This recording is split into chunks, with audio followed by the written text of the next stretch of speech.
And going back into the lead with Morris's penalty goal, his second of the match.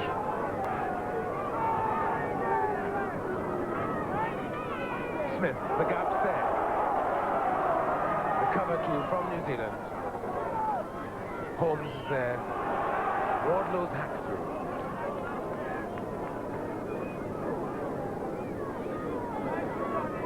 Always looked a good player, Chris Wardlow, and the tragedy was his injury that kept him from the successful Lions tour in New Zealand. Colling now then, hovering at the heels of his pack. The blind side to Trevor Morris, his first venture into the line. That's the 10-yard line in the Northwest Counties half. And the half-time, 1 point the difference. With a scoreline like that, of course, the interest must be tremendous in this second half. Can the counties now, playing with the sun gone behind the cloud for the moment, into their eyes? Dick Cowman of England restarted. Nice catch. Eliasson.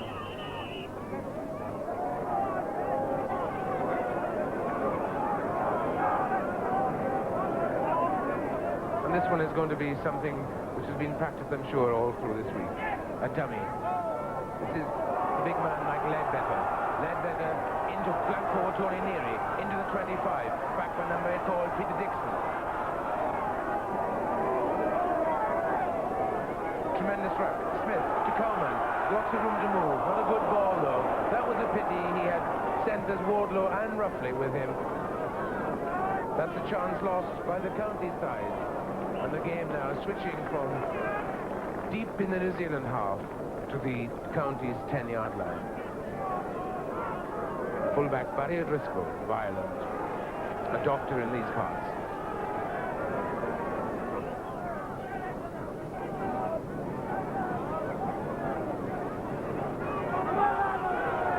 County side spoiling quite a few of the New Zealand pieces of possession. Burgess's high kick. Ground Fatty was up so quickly. Oh, and that looked like a penalty for being offside, I would have thought. Hales it was, Duncan Hales. He came up there very fast.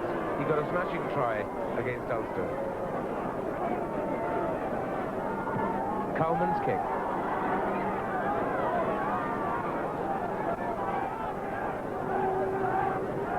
The game now needs a flourish from Grant Batty, or some of the tremendous drive and power and expertise shown by the Northwest County side in the first half. 14, Grant Batty. At the tail there, number 8 is Sutherland. Feeding it to Collins. To Burgess, the gap is there. Can he get through? Good defense. Chris Wardlow coming in, stopping that break. Second time of asking. Colling trying to link up with his back row. Holmes is there, so too Sutherland, so too Kirkpatrick. Grant Batty, Bob Burgess. It's in the gap for Scudder and for Hales. That's Scudder with the ball. Can he get there? 4 yards to go. He does.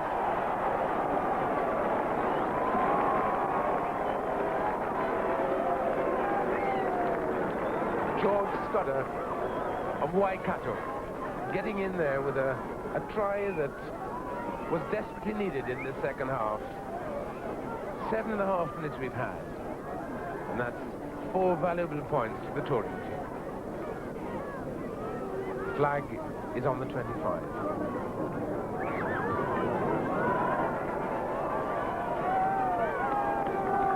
Well, he's been successful with 2 kicks so far. 14 points then to 9 now. The crowd realizing that they must get some more of the pressure that the Northwest counties exerted in the first half. Scrum half, Lynn Colling, putting the ball now, his opposite number, Steve Smith. Foot up, says the referee, striking before the ball is put into the scrum. And once again, you've got to see, will it be the dummy this time? It's not. Straightforward stuff. To flank forward, Tony Neary. Neary to his supporter, Ledbetter, tears on the outside. Wardlow is with him too. That's Wardlow with Bob Burgess. He's a heavy boy. He's a big centre. He went well. Chris Wardlow showed then why he was regarded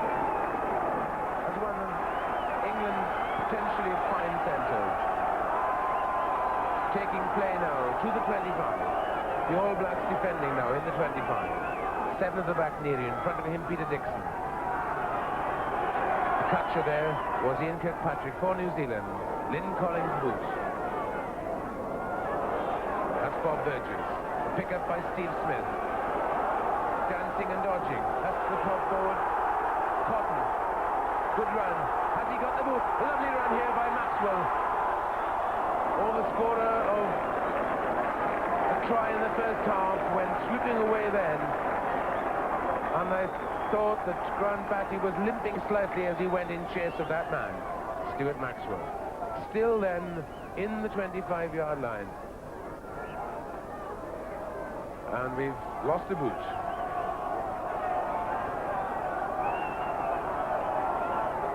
Was allowed to stay on the field, of course, to change a boot. The game must go on. Lynn Colling, it is the scrum half, who's been replaced by number 8 forward, Alan Sutherland, just to this line of report. 14, Grant Batty. And the referee telling Batty that he mustn't delay, he must throw the ball in, and has given a penalty kick for undue delay. So Dick Cowman on the right side of the field for him. 14 points to 9 before this kick.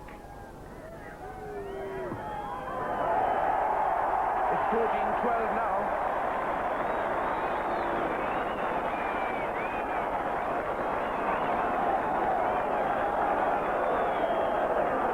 The crowd knows that there's 2 points in it. The whole face of the game can change with just one score. On the 10-yard line. It's exciting now.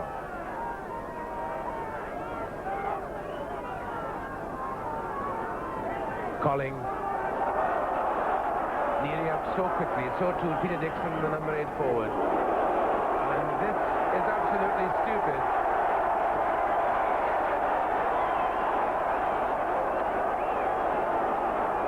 This, of course, is an absolute disgrace to the game.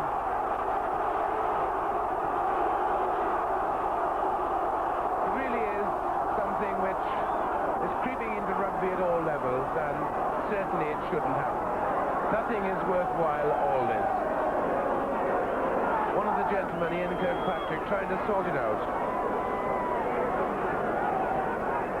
The referee, a Scotsman, he might be small, but he knows all about this. He won't have any nonsense. Mr. Grayson. All in white, the county side now, trailing by 14 points to 12. Smith on the halfway line. Brilliant recovery. Scudder on the line side. No room there.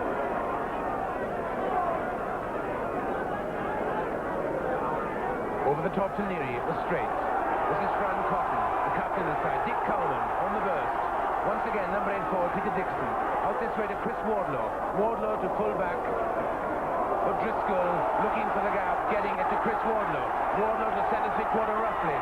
Ruffley's got 2 men inside him. One of them is Neary. That's Neary, number 7. Tremendous. That was good stuff from the counties.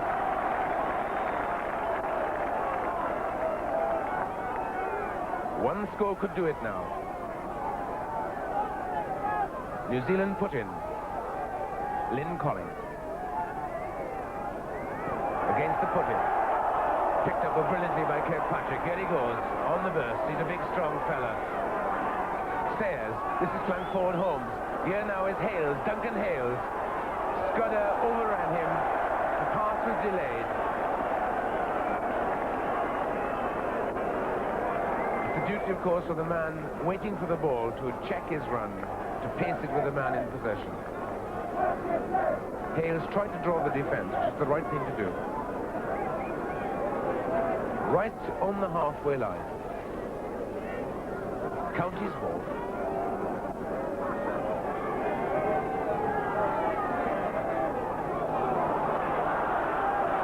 Kirkpatrick trying to rob a man. The hack through by Cowman once again. He's like a soccer player. Beautiful piece of dribbling. Brave fall too by Trevor Morris. Morris did that well. With a quarter of an hour to go then, 2 points the difference. Scrum half Lynn Colling of Otago leaving the field, and his replacement will obviously be Sid going. Scrum half Grant Batty in scrum half position. And here's the man who could make all the difference now to the tightness of this game, the man who could encourage the pack and indeed play an important role in this last few minutes. But it's the Counties on attack. Fran Cotton once again. Dick Coleman, he's on a sidestep. Can he get there? This could be a try. Brilliant. That was superb. What a try. Well, Stuart Maxwell, the scorer. But it all happened because Fran Cotton did a peel away from that line-out. Tremendous peel away. And then the cleverness. The cleverness of centre three-quarter Chris Wardlow, who didn't catch the ball, knocked it forward with his hand. A beautiful deflection, as John Williams did so often on the last tour. And wins three-quarter Stuart Maxwell, his second try of the match. But that's Smith, the scrum half, knowing now that they're 2 points, not behind, but in the lead before this kick.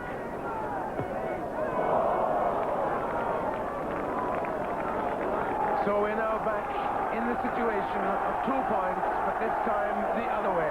Fran Cotton, number 3, they're delighted. The crowd on its toes.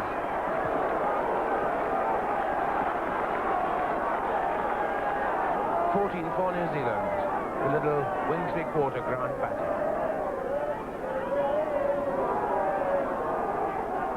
Long spin ball. Too good. Warner's tack on. The chase with Coleman. Coleman and fullback Trevor Morris. Can't hold it. 3 New Zealanders back there. The last man was Duncan Hales. And every moment now, when the Northwest County side moves forward, the crowd, under this shower of rain now, thinking nothing of it because their side, 2 points in the lead. It's now 1 minute of injury time gone. To going. Burgess wasn't in position. That's Grant Batty. He can twinkle. He's quick. He's got the gap. He's on the halfway line. Can he do it? He had a man outside him, George Scudder, and eventually the cover coming from David Robinson, the local farmer, the local hero. He was the man who was back there for that chip ahead. The crowd whistling. They would love to hear the sound of Mr. Grayson's whistle. This must be the last line-out. 1.5 minutes we've had of injury time. 16-40 in the score to the Counties. Over the top, Sid Going picks it up. Tremendous. Wardlow and Neary together there, stopping Sid Going. And that's the boot, the left boot of Smith, who has done so much for his side. A general in every sense. 2 minutes have gone of time allowed for injury. Grant Batty with the ball.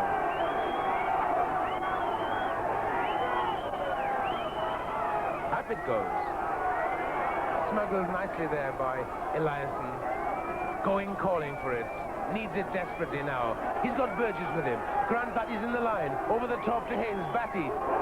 What a tackle there by Ruffley. On the halfway line. The pick-up there by Wardlow. Giving it away once again to Tony Richards. And he's going to make history, but the ball went forward. The referee is back on the 20th, on the halfway line. And the referee, having none of that, he's calling them back. The crowd don't like it. There's very little time left. Can New Zealand do what they did in the Barbarian match at Twickenham on the 67 tour? Defeat was staring them in the face. Brian Lahore encouraged his team. Can Kirkpatrick do exactly the same? This is Trevor Morris looking for the drop at goal.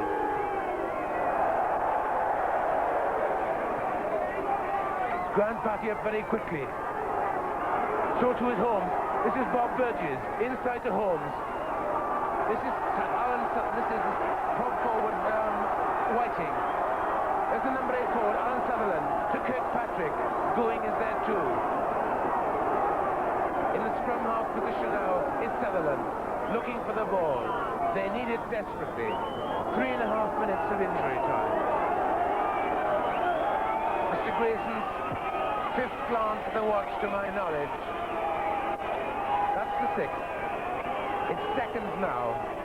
16:40 in the score. Workington going man. On the 25, going. A penalty, and that must be it now. Already, schoolboys running onto the field, but the final whistle hasn't gone. But I would suggest it will go pretty well after Dick Cowman now hammers this to touch. He didn't care where it went. Absolutely right. And the All Blacks have been beaten for the 2nd time on this tour. It was a game when the Northwest Counties pack did some remarkable work, never ever flinching, never ever giving up against the heavier side. But they obviously were tactically sound and tuned to absolute perfection. And this indeed is an historic win in a county which has only seen the All Blacks once before, when the 1924 All Blacks under Cliff Porter, that great captain, undefeated, scored 41 points against the county side. But today the scoreboard looks like that. The setting beautiful, the game absolutely tremendous. Well, that's an historic result. The first time ever, in fact, that an All Black side has been beaten by an English counties team. And it does raise one or two questions, of course. How good is this current All Blacks touring team?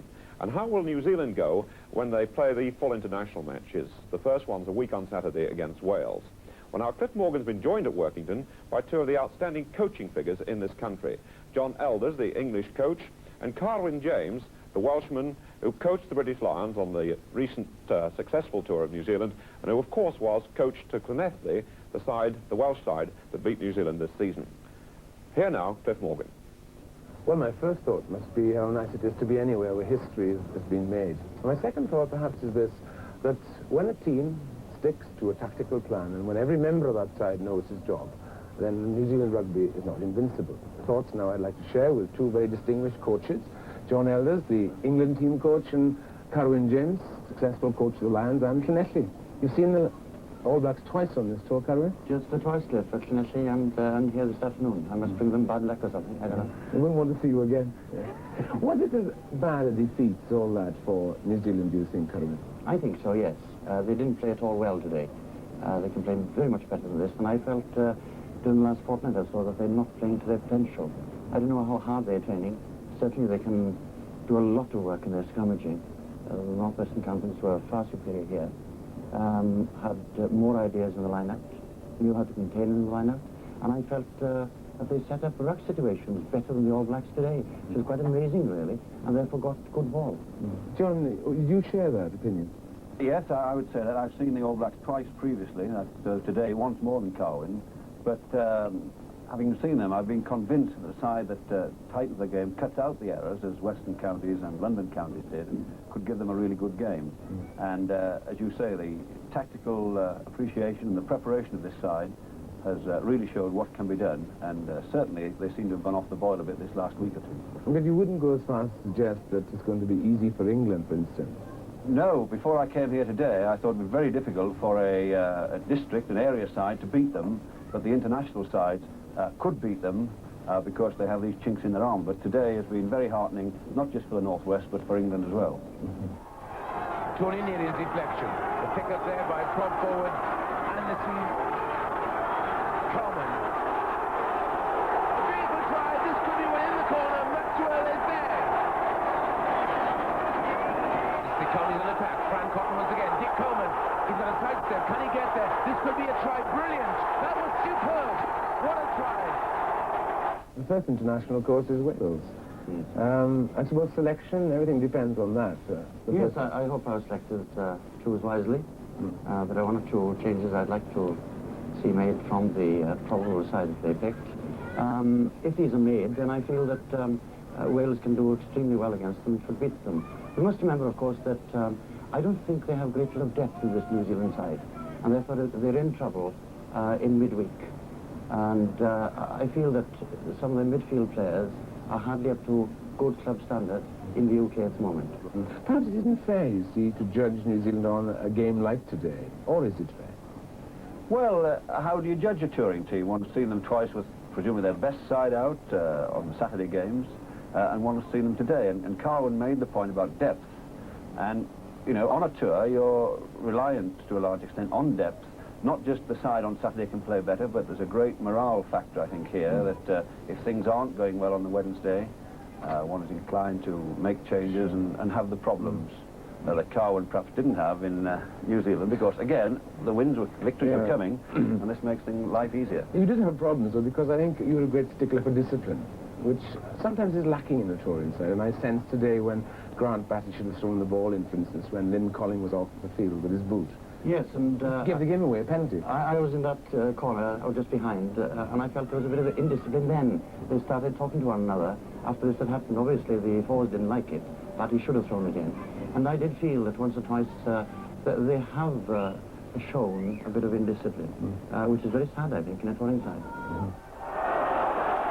Nearly up so quickly, so too Peter Dixon, the number 8 forward. And this is absolutely stupid.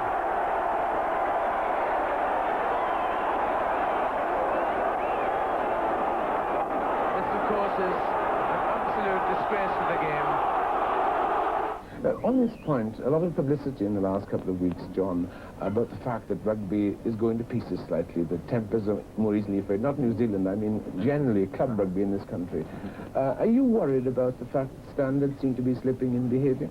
Well, concerned, yes, because with the medium we're on now, very often highlighting facts, and after all, they're only reporting what happens, it would seem, perhaps, on the games we've seen, that it is on the increase. But I think people are well aware of the problem, and I think it can easily be controlled.